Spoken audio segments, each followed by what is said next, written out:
Pemirsa, demi meloloskan puluhan kilogram sabu dan puluhan ribu butir pil ekstasi, dua orang tersangka yang mengendari sepeda motor rela menabrakkan sepeda motor mereka ke mobil petugas. Akibatnya mobil petugas dari Polres Asahan ringsek dan tersangka terjatuh ke dalam parit.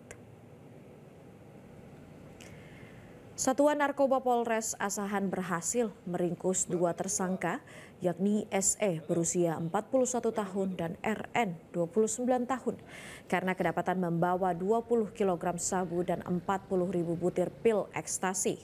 Barang haram ini diambil di pasir pantai di kawasan Sei 9, Kecamatan Sei, Kepayang. Kapolres Asahan AKBP Afdal Junedi menjelaskan bahwa kedua tersangka ditangkap pada Minggu dini hari di Jalan Besar Desa Pertahanan Sei, Kepayang, Kabupaten Asahan.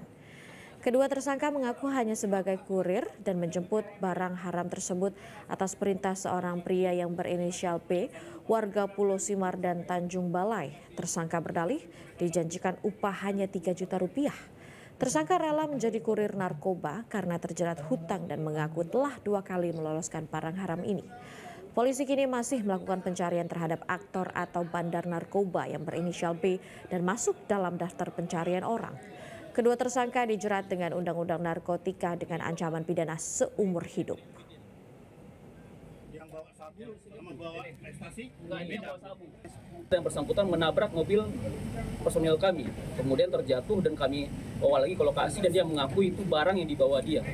Di mana dalam hal itu ditemukan lebih kurang 8 bungkus plastik transparan yang berisikan diduga narkotika jenis pil ekstasi. Dan keduanya ini mengaku bekerja atas surat inisial B yang beralamat di Pulau Simardan, Kecamatan Tanjung. Jelajahi cara baru mendapatkan informasi. Download Metro TV Extend sekarang.